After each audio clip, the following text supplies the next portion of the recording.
Trying to cash money.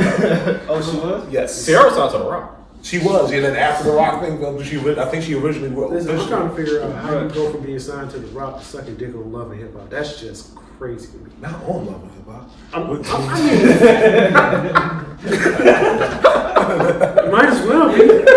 Listen, I'm sitting here chilling with my baby, scrolling through Instagram. I'm like, oh shit, now I know that's the bitch come on her face. No, like that's not. What? It was evidently team reviews after. Oh, okay. All right, let's get to the shit. Hold on, I got some research to do, man. So like, hold on. But so one of our subjects tonight, which I'm really looking forward to talking about, is about rap lines, and it's about rap lines that we've heard. It's a then and now kind of thing. Yeah. Rap lines that sounded hard then, but now it's like when you hear it, it was like, what were they thinking, or just like you kind of. Okay. I'll start. There's one that we was talking about earlier. Raging. Wow, to that. Watch out now. It's the little one, and I'm not Bow Wow. 2001, hard shit out. 2018, the fuck is wrong with you? Here's the crazy part. That's Lil Kim's verse. Mm-hmm. That's Lil Kim's verse. I'm still trying to figure out why we all thought that song was hot. Bro, listen, I tell people, bro. Freaking Lil Wayne, Dedication 2, which is one of the greatest mixtapes of all time. But as much as we all love this track, Cannon. Shoot a nigga in his thigh and leg and tell him to catch up like mayonnaise. God, I remember when I first heard, I was like, Jesus, Wayne, oh my God. And then like years later, I remember I was like, what the fuck, Wayne? And this was like, wow, you was that shit the hardest. Like, right. That was like, did you let that come out your face, bro? All right, here's another version. Girl, you look so fun. I suck in your daddy dick. Pause, Biggie. Biggie. Pause, Biggie. Yeah. Now, if we go into the pause lines, it's a lot of those. It's a lot of pause. It is a lot of those. It's a lot of pause lines. Yeah, bro. Just sort of thinking. And the sad part about it gets to go down as the greatest of all time. Because we just let that one ride, bro. Listen, let me tell you how I know, bro. I'm gonna tell you how much we love Biggie, bro. Think about how long you've been listening to Big, bro, and all the Big verses you heard, bro. You ain't never heard niggas speak that verse, bro.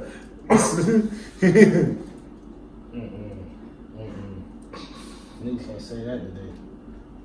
Yeah, they probably can. I'm gonna take that back. Yeah, true. And then you got the Cannabis, the second round knockout verse. Oh, yeah. Oh, shit.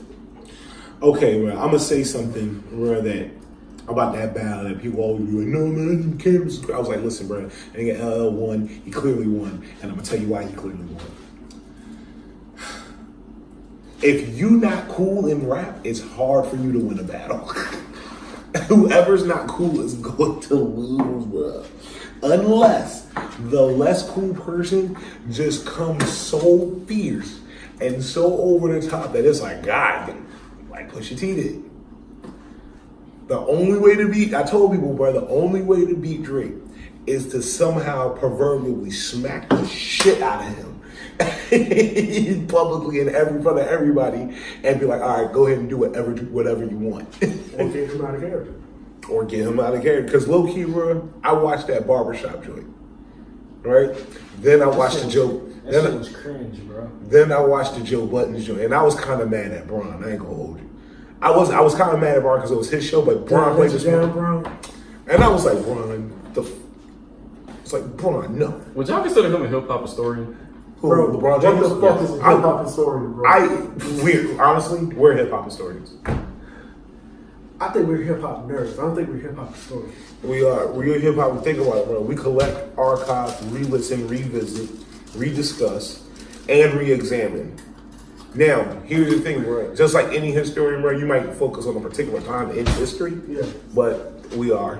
If you think that will be the proper name for a hip hop nerd. I think he's a hip hop enthusiast. I don't think he's a hip hop historian. You know, and not to be all Foxer friends on LeBron's show, just play basketball. Thank you. With that said, we're gonna go ahead and continue with these lines. Let me give y'all one that's like off the pause side. Cause I'm trying to, cause I want to see, this is going to be a line right here. And this will actually make you think, like it made me think low key. Cause it's like, you'll never imagine nobody doing nothing like this in real life, especially not in 2018. Okay. Mm-hmm. All right. I wink my eye at your bitch. If she smiles, she gone. Wait. Wait. Who said Sound like it's 50. Wait, what? That's in the club. That's in the club? Yep. What? Wait, what bar? When my joint get the bumping in the club, it's on. I wink my eye at your bitch. If she smiles, she gone. Never noticed that, huh? No! That verse was totally different for me. Yeah, bro, never looked into it. Yeah, but you. This is in the club. Yes. Right out the Winston. Yes. Hey, sometimes it sneaks by you, man. Sometimes it just sneaks right past you. Yeah, but you ain't gonna see nobody like winking at a chick in the club. More importantly, the video was just like I was talking about kidnapping women.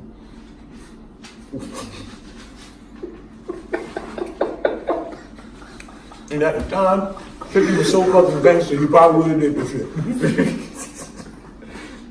Whatever, bro. Don't forget, bro. 50 created Ghost.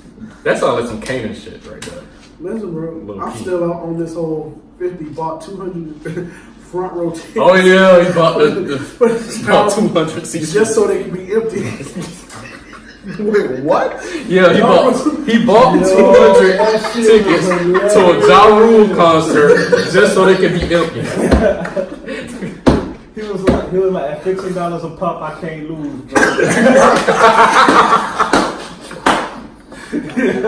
That's so funny. Videos of her going in. On that too, like she made a whole like. Then it's about to do the edit it again and just cut out a whole lot of this shit out of it. Just some of the stuff we talked about already. That's why I was like, I gotta pick that. I mean, I enjoyed the conversation. Yeah, for sure. Right. By Riley, when there's so many footages of that night, every single angle, and where am I getting ragged at? Why would I be here sitting in line like, oh yeah, I did this, I did that, knowing that the next day there's gonna be so much footages of that same night? And second of all, how do you say that I was the wild animal, that I attacked you, that you was mortified, that you was humiliated, playing the victim, but now you're the gangster? You need to pick a side. Do you want to be the victim or do you want to be the gangster? You lie so much you can't even keep up with your fucking lies. First you're saying that you got the footage, your cameraman got the footage, but now you're talking about you want to pay somebody $100,000 if they give you the footage?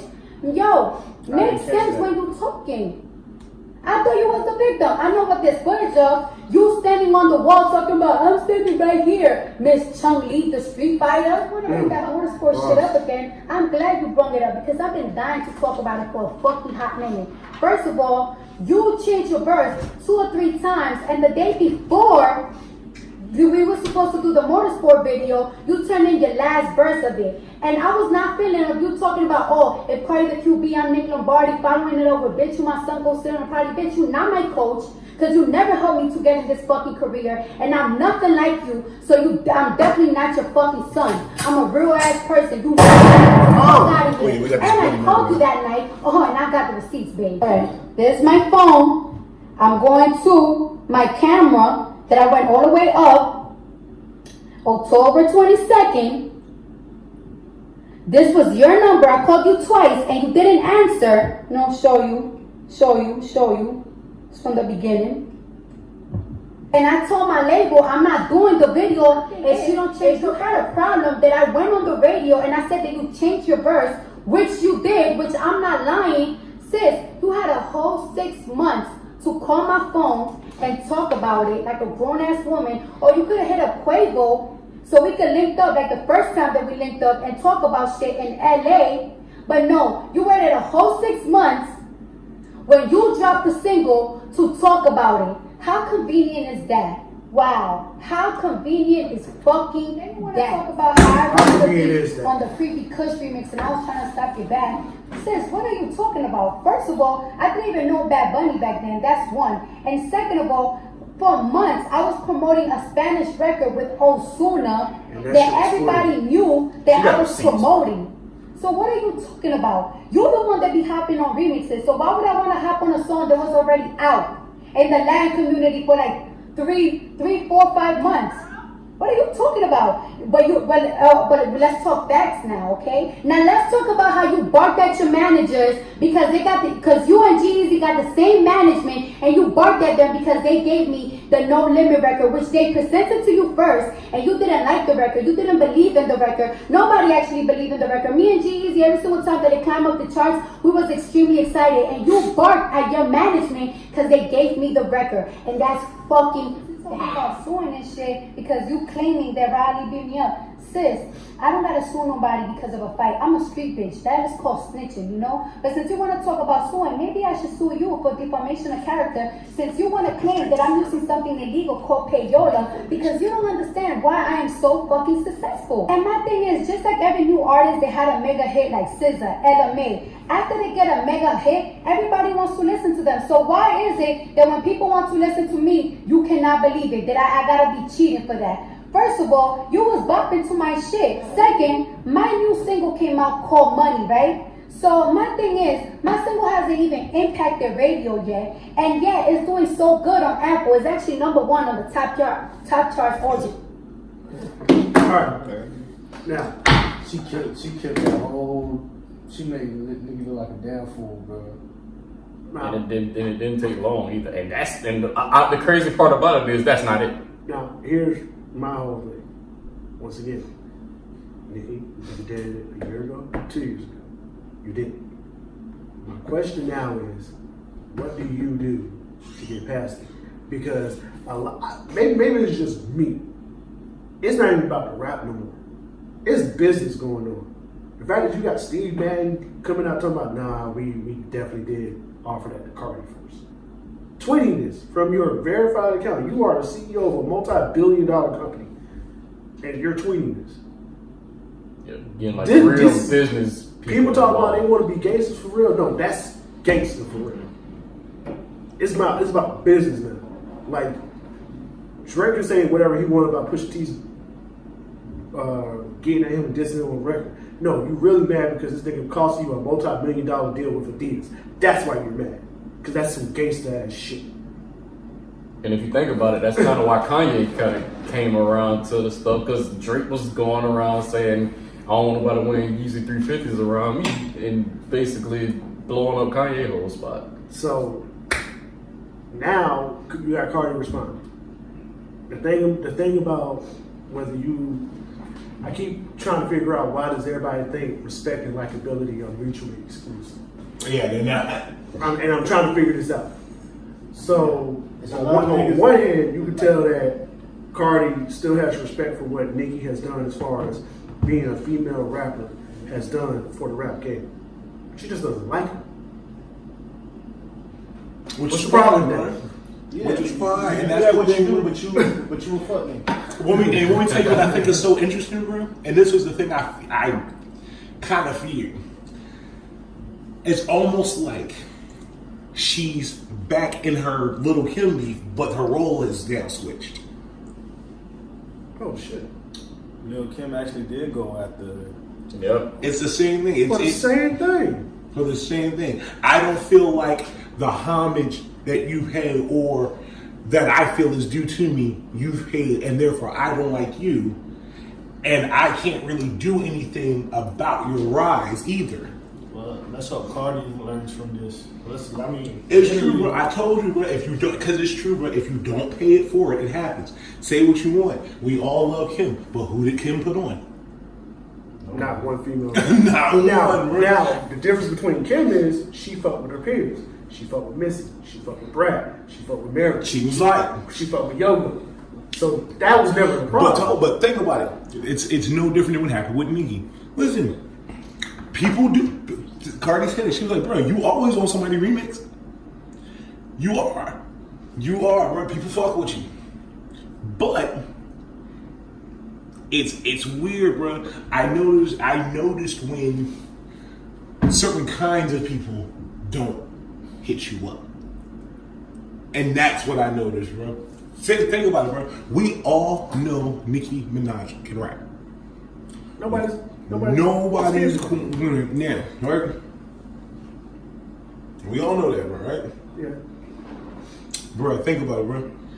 Game got a song with D'Angelo before he got a couple with D'Angelo, but he don't got none with you. And Game be riding for you hard. Shit.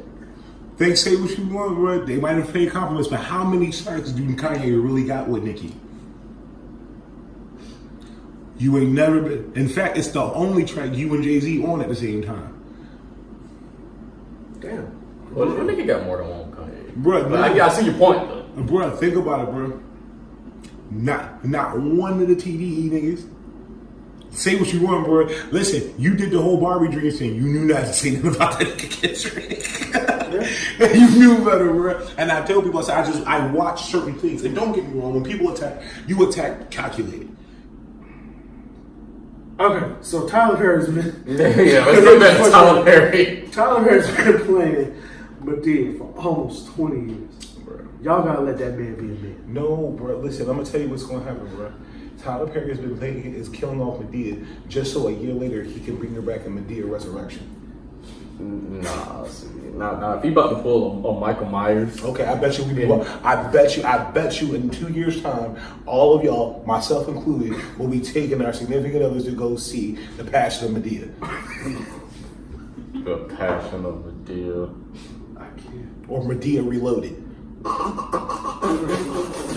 Wait, you just walking. Madea Revolutions. Because if Madea Reloaded is all brand new Madea, same gun action. Oh no, same person. No, bro, it's Madea, bro. She gonna have like, bro. She gonna have went on a diet and shit like that, bro. It's gonna be crazy, bro. Like you got okay.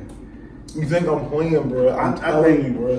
You can't kill Madea. You can't kill that character, bro. Madea's like Michael Myers. If she do something like that, like we gonna be like 40 years down the line. I think Tyler Perry has done a great thing as far as black cinema opening doors for other black writers and black directors. He's just not a great fucking writer.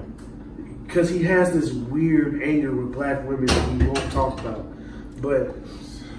Because for some reason, every black man is broken and it takes some strong black woman to heal him. But she's also dealing with another black man who's always light-skinned and always a fuck nigga. Yeah, bro. Don't get me wrong, bro. We don't watch Shamar more like great. It's not that I'm mad, man. He was dark skinned. So it was the other way around. 1 out of 40. It's two things, bro.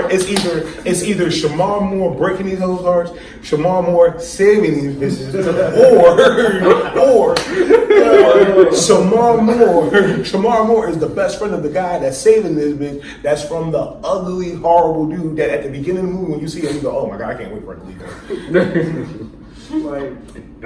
Bro, Diary of a Mad Black Woman. I don't care what nobody say. Bro, as prominent and good of an actor as that dude is, whose name I cannot remember right now, we was all looking at the movie like, "Oh man, wait till she meet this nigga that look like a dark skinned toe." Will Harris? Wait, no. I think that was Shamar Moore. Shamar Moore was in Diary of a Mad Black Woman. Yeah. Exactly. Damn. I just. And another thing, bro, stop putting braids on that thing, bro. I'm tired of this. Bro. If one more person put these doodle paste on braids on this thing, bro, that they look like they put in there with a glue stick, bro, I'm sorry, He bro. was wearing braids and a fucking bandana like he was the fifth member of Jodeci. Bro, listen, that nigga was just like one of the niggas from Jagged Edge. Bro, the nigga looked It was like 2003 in this bitch. Exactly. like he was taped Bro, back. one more, bro, listen, don't get me wrong, don't quote me on this, but I'm pretty sure in one of them movies, bro, he had the paste on braids with the powder blue bandana, bro, and he was fixing cars in a velour suit. That was. Yeah. Yeah. Wait. Matter of fact, Matter of fact, bro, he was fixing cars in a Vocal velour suit. I don't know what that is, bro. Exactly, bro. Before Apple Bottoms came out, Nelly had another clothing line called Vocal. I can remember that. Oh yeah, like It was in when the he hot first years. dropped. Listen, how did you drop a clothing line but you only wore your shirts halfway? And everybody, for whatever reason, thought that was cool. Okay. People say there was a lot of weird stuff that was like cool Why back do we wear then, baggy jeans and tie them with our laces? and like super tall tees. Why do we wear baggy jeans and stick them in our tool socks? We did not do that. That was y'all. That was 2000. LQ didn't do that. That was definitely 2000. Okay. Yeah. But I have seen this before, and I don't. I'm not going. LQ. Huh? LQ. Oh. Yeah. Okay. Well, we did that. You know, Air Forces, baggy ass jeans, tucking in your socks, looking like a damn fool. But you know. You know what? One thing nobody did, Yeah, bro, because you look like I a hip-hop believe star nobody, when you do that. nobody can actually think to accomplish the T.I. hat.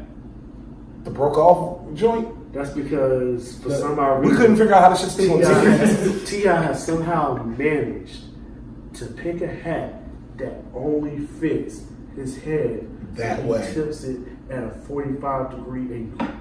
He has managed to find out what size stays on his head if he tips it at a 45-degree angle. The man is a genius. Bro, I'm gonna That's tell you some something. Bro. simulation stuff right there. When I first got introduced to Tip, bro, I thought he was bald for the longest time. Yeah, I thought you were bald too. Yeah, bro, because let me tell you what it is, bro. Nobody knows that Tip in the beginning was just so light skinned, but he had a boosie fade. And being light skinned just made it look better. I mean, also he had that damn hat on. True. Yep. True, bro. Bro, listen. In the beginning of his career, bro, Tip hairline, if you was like a fan of Tip, only existed from here to here.